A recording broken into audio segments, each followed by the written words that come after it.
Meus amigos, falamos agora de objeto ilícito novamente, tá certo? Contrato de trabalho nulo novamente, mais uma dica para você, lhe cumprimento, lhe desejo sorte, continuamos juntos nesse trabalho aqui para a sua aprovação, tá?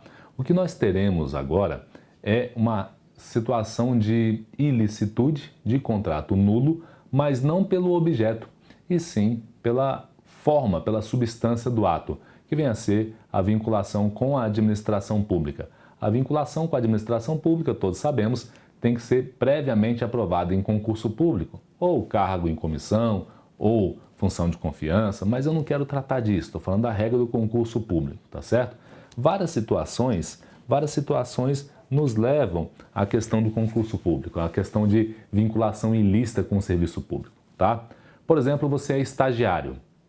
E aí você acabou o seu curso de Direito, perfeito? Já está aí há 17 anos tentando passar no exame da Ordem dos Advogados do Brasil, tá? Mas continua como estagiário naquele órgão público lá, que você já está ganhando seus milzão lá e ficou por ali mesmo, né?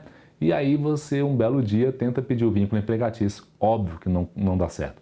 Estagiário você não é, empregado você não é, concursado você não é. Como não houve prévia aprovação em concurso público, o seu contrato com a administração pública será nulo. Há também essa possibilidade de ter uma terceirização ilícita. O tomador de serviço, a administração pública, ele de forma ilícita pega o seu serviço sem os requisitos da súmula 331 ou sem os requisitos legais para a terceirização. Então você se vincula formalmente a um ente privado, mas os requisitos da relação de emprego se fazem com o ente público. Não posso reconhecer seu vínculo, de novo, pela falta de concurso público, ok? Ponto nodal da questão aqui é esse. A falta de concurso público não é uma questão de tipo de atividade que eu exerço, é uma questão de acesso, vinculação.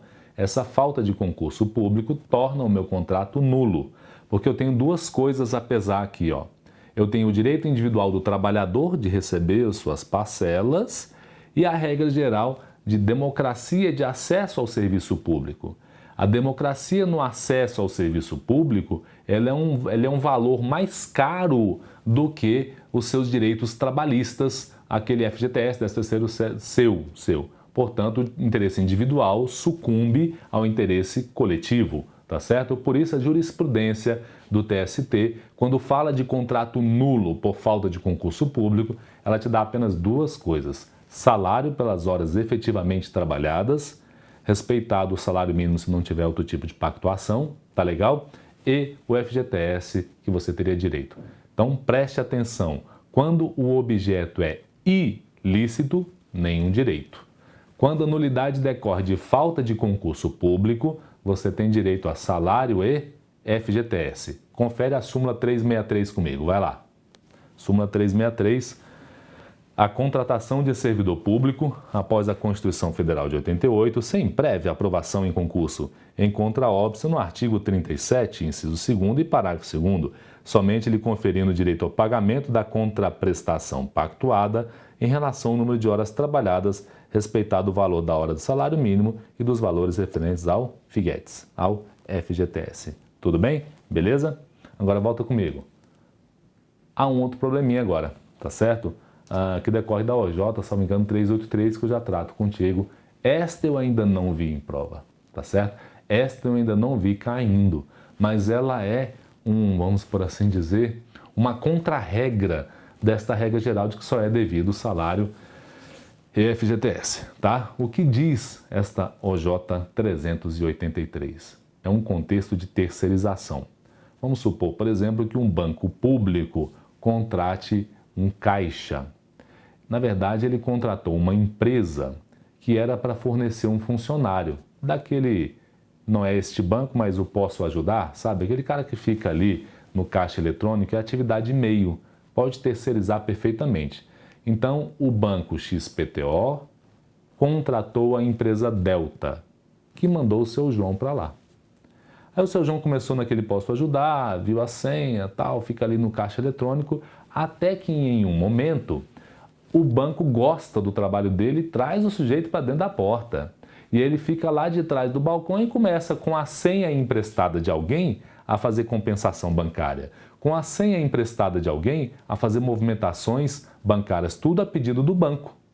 Portanto, a terceirização inicial era plenamente lícita. A atividade meio, tá certo? Sem pessoalidade, sem subordinação, certinho, nos termos da súmula 331, inciso 2º e 3º.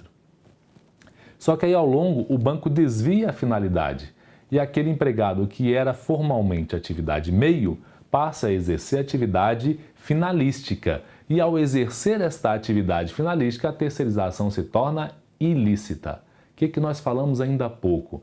Terceirização ilícita. Se este camarada quiser o vínculo com este banco público, ele não vai conseguir. Contrato nulo, só vai conseguir salário e FGTS. Então, se ele direcionar o litígio dele para um vínculo com a administração pública, perdeu, beleza? Só vai ganhar salário e FGTS. Mas, se ele apenas colocar a empresa no polo passivo da demanda, este banco público, e direcionar a sua demanda contra o seu empregador, ou simplesmente debater outras questões com o seu empregador, ele pode debater com o seu empregador a empresa Delta, que é empresa privada. O vínculo com a administração pública nulo não exclui o vínculo válido com a empresa original, beleza? E aí, neste vínculo válido com a empresa original, o que a jurisprudência trouxe? O princípio da equivalência salarial. Ele disse, olha, o empregado seu João, da empresa Delta, enquanto empregado da empresa Delta, tem direito a todas as suas verbas trabalhistas, salário, etc., no mesmo patamar do empregado do banco público. Não é uma equiparação salarial. Eu não estou equiparando o seu João ao seu José. Eu estou dizendo que o contrato do seu João, o contrato dele, tem que ter o mesmo valor jurídico do contrato do empregado do banco. E, portanto, tem que ter os mesmos direitos, mesmo padrão salarial e etc. Princípio da isonomia, mas não é equiparação salarial, é equivalência de decisões. Se ambos trabalham para o mesmo empreendimento, sendo um orgânico e o outro terceirizado, não importa que um seja orgânico e o outro seja terceirizado. O que importa é que fazem a mesma coisa e o trabalho deve ter o mesmo valor, ainda que os patrões sejam distintos. Se ele quiser unificar o patrão, ele se danou. Se ele unificar o patrão, ele perde.